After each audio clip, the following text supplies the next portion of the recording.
আসসালামু আলাইকুম ভিউয়ার্স, আশা করি আপনারা সবাই ভালো আছেন।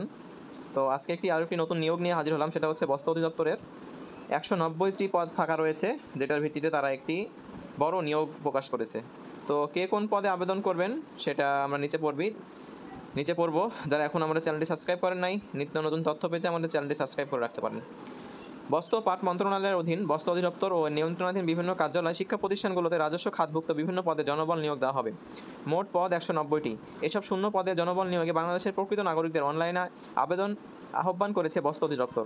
১৩ থেকে ২০তম গ্রেডের এসব পদে আবেদন শুরু আগামী ৪ আগস্ট। অনলাইনে আবেদনপত্র যথাযথভাবে পূরণ করে নির্দেশনা মতে ছবি ও স্বাক্ষর আপলোড করে আবেদনপত্র সাবমিট করতে হবে। নির্ভুলভাবে আবেদনপত্র সাবমিটের পর প্রার্থী একটি ইউজার আইডি, ছবি ও স্বাক্ষরযুক্ত একটি অ্যাপ্লিকেন্ট কপি পাবেন। আবেদনকারী প্রার্থী এটি ডাউনলোড করে রঙিন প্রিন্ট নিয়ে সংরক্ষণ করবেন।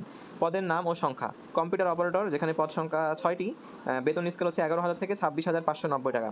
টেইলার মাস্টার, এখানে পদ সংখ্যা আছে ৬টি, যেটারও বেতন একই।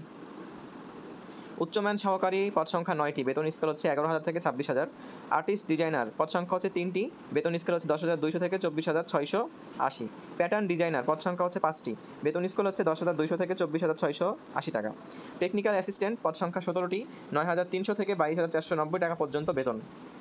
লাইব্রেরি অ্যাসিস্ট্যান্ট, পদ সংখ্যা হচ্ছে 5টি, বেতন স্কেল হচ্ছে ৯,৩০০ থেকে ২২,৪৯০ টাকা। সহকারী কাম কম্পিউটার মধ্যাক্ষরিক, পদ সংখ্যা হচ্ছে 20টি, বেতন স্কেল হচ্ছে ৯,৩০০ থেকে ২২,৪৯০ টাকা।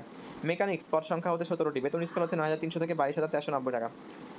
হিসাব সহকারী কাম অফিসার, পদ সংখ্যা হচ্ছে 2টি, যার বেতন স্কেল হচ্ছে ৯,৩০০ থেকে ২২,৪৯০। আর্টিস্ট অ্যাসিস্ট্যান্ট, এখানেও একই, এখানে পদ সংখ্যা 1টি। বয়লার অপারেটর হচ্ছে 5টি, ইলেকট্রিশিয়ান হচ্ছে 4টি, ল্যাবরেটরি অ্যাসিস্ট্যান্ট হচ্ছে 15টি, অফিস সহায়ক 67টি, নিরাপত্তা প্রহরী 5টি, মালি 1টি, বাবুচি 2টি। তো এখনও যারা আবেদন করতে পারেন নাই, আবেদনের বয়সসীমা হচ্ছে ৪ আগস্ট ২০২৫ তারিখে আবেদনকারী প্রার্থীর বয়স 18 থেকে 32 বছর বয়সের মধ্যে হতে হবে। অনলাইনে আবেদনপত্র পূরণ ও পরীক্ষার ফি জমাদান শুরু ৪ আগস্ট সকাল 10টা। অনলাইনে আবেদনপত্র জমাদানের শেষ তারিখ হচ্ছে 31 আগস্ট বিকাল 5টা। এই সময়সীমার মধ্যে ইউজার আইডিপ্রাপ্ত প্রার্থীরা অনলাইনে আবেদনপত্র সাবমিট করার সময় থেকে পরবর্তী 72 ঘন্টার মধ্যে SMS-এর মাধ্যমে পরীক্ষার ফি জমা দিতে পারবেন। 1 থেকে 13 ক্রমিকের জন্য পরীক্ষার ফি বাবদ 100 টাকা, টেলিটকের সার্ভিস চার্জ 12 টাকা সহ মোট 112 টাকা, 14 থেকে 18 ক্রমিকের জন্য পরীক্ষার ফি বাবদ 50 টাকা এবং টেলিটক সার্ভিস 6 টাকা সহ মোট 56 টাকা এবং অনগ্রসর নাগরিকদের সব গ্রেডের ক্ষেত্রে পরীক্ষার ফি বাবদ 50 টাকা এবং টেলিটকের সার্ভিস 6 টাকা সহ মোট 56 টাকা অনধিক 72 ঘন্টার মধ্যে জমা দেবেন। এখানে বিশেষভাবে উল্লেখ্য, অনলাইন আবেদনপত্রের সব অংশ পূরণ করে সাবমিট করা হলেও পরীক্ষার ফি জমা না দেওয়া পর্যন্ত অনলাইন আবেদনপত্র কোনো অবস্থাতেই গৃহীত হবে না। তো আপনারা যারা আবেদন করতে যাচ্ছেন তারা আবেদন করে রাখতে পারেন।